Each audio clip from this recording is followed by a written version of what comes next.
Hello and welcome to this little clip I've put together about St Andrews Cathedral. Since the weather was so good today, I decided to take the bull by the horns and do something I've meant to do for quite some time now, which was to go up and do some kind of cine or movie record of the cathedral grounds and cathedral buildings. There's an old family connection with the cathedral because my father and his twin brother were brought up at the gatehouse of Priory House. My grandfather was the gardener to Colonel Dubs, who had Priory House at that time, and that was part of the cathedral grounds then, before things passed into the hands of Historic Scotland. So there's a family connection with this. And I have an uncle, my father's twin brother, was at the custodian at the cathedral for a good number of years.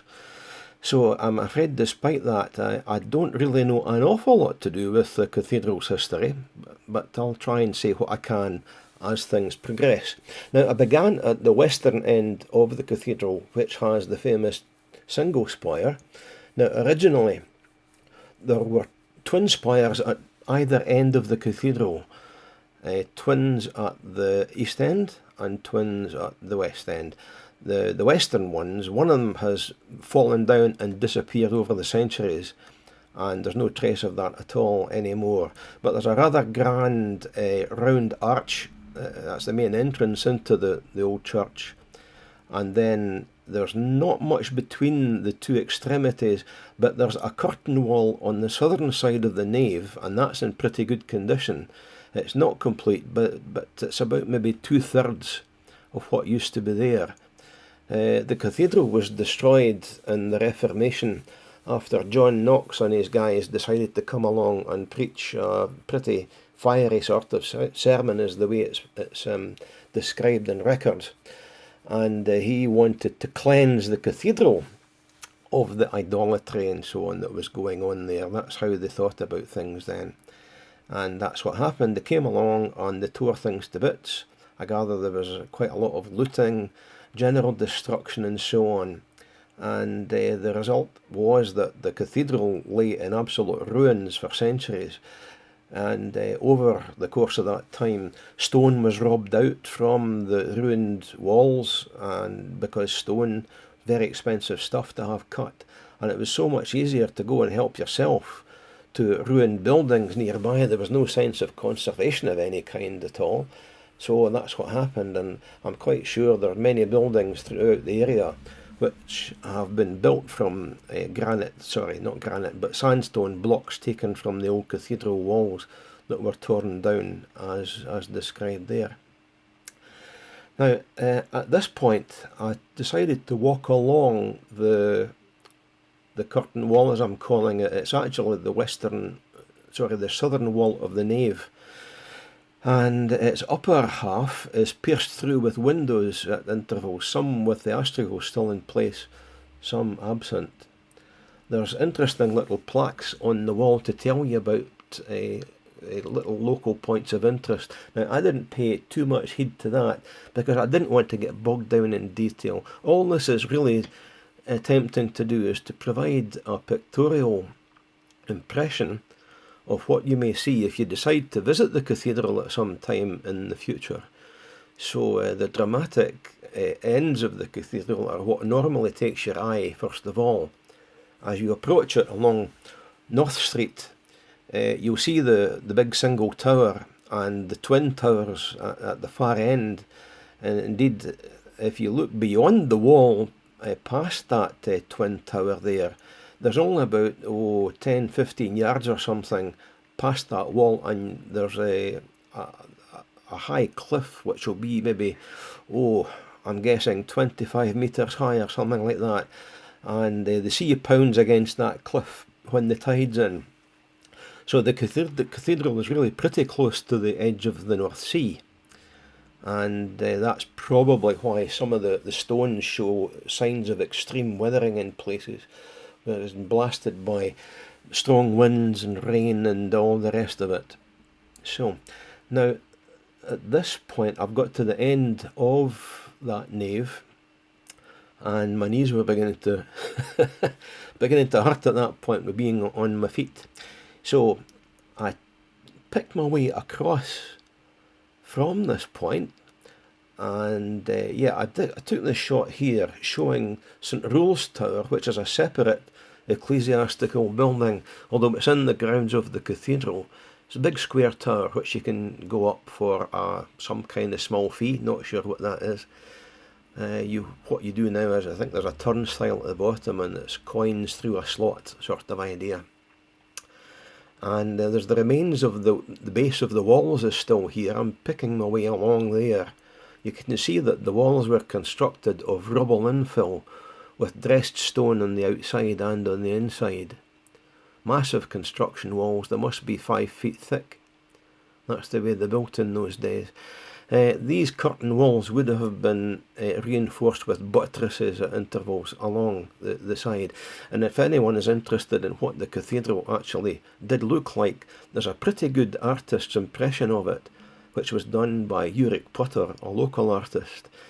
Ulrich did a whole string of research prints of the aspects of the town, dated all the way through from the cathedral to medieval times. So Ulrich's still around, I'm pretty sure, and his drawings still survive, and I think there's some books of them have been made as well. So if you're curious, you could have a look at that. And at this point, I'm looking back towards a single tower. Quite a lot of tourists about today. Well, this chap here, he was afraid of getting in the way. I sort of waved them past, come on.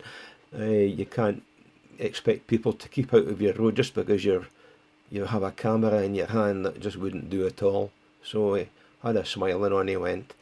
And I do quite a lot of these rising shots just to show all the height and the majesty of these aspects of the building. And we're just passing some gravestones there.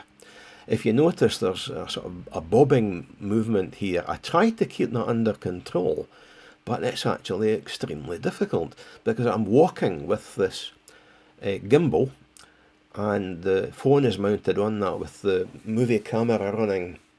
And of course, as you're walking, there is an up and down movement with just the way people walk, and it's imparted to the camera, and that induces this rather comical bobbing up and down. I was quite pleased with this shot, I must say, that looking back at the single tower.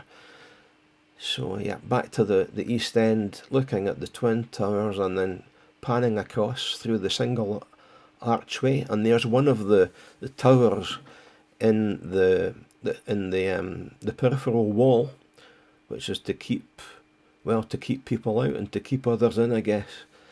It was a wall built to protect, I suppose, or to maybe keep the grounds of the cathedral and the priory separate from the town.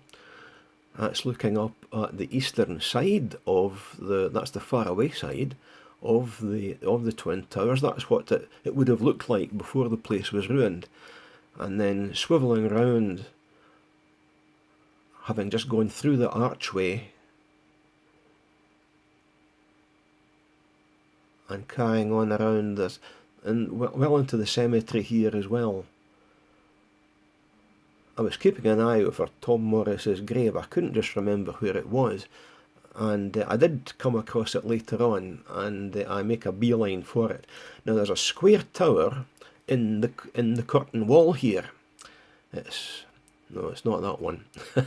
I've got my notes out of order. That's what I'm talking about there. Now that is popularly known, or was popularly known among the locals, as the Haunted Tower. There's various ghost stories associated with that. The most famous of those is the White Lady, of course. I've never met the lady myself. I'm quite happy about that, so I don't know if she exists or if she doesn't. I'm quite sure most of these stories are to do with lads that have had a few drinks too many on their way home. They caught sight of a sheep or something other that's white, and their imagination got the better of them. It's quite an interesting tower, that. It's very different from all the others. And now what's this shot? I think that's rising up to look at St Roll's Church. sometimes called St Rule's, sometimes St Regulus. It's different forms of the same name. That's the square tower, which you can still climb up inside. It's quite a climb.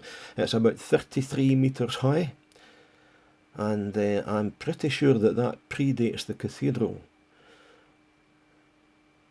There have been ecclesiastical settlements here since about the year 600. The first settlements were by a sect called the Chaldees, and the Chaldees had a church at the top of the harbour brae, which is called Kirkhill nowadays, and that survives only in the foundation layout of its walls. There's no vertical walls. I don't think there's any vertical walls surviving yet.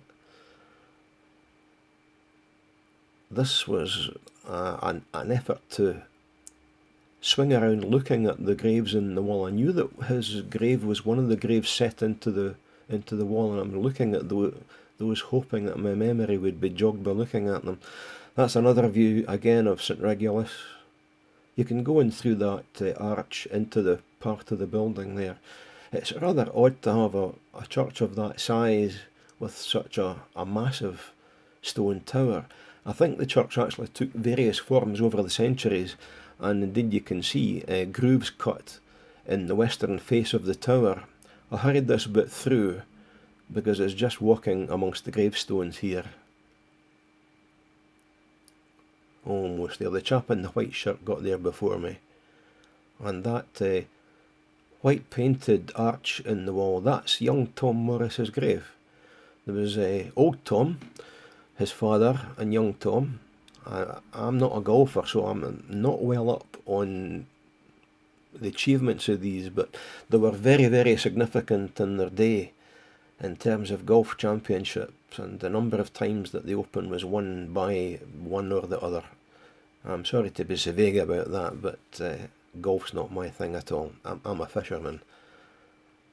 And again, looking back at the same thing, I'm trying to give a decent selection of views of the main elements here in the cathedral grounds, and that's the face of the square tower that you would see as you approach it from the town side. It's well worth going up and having a look. The view from the top is really something. It's about on a level with that single tower that's in shot just as I'm saying that just now.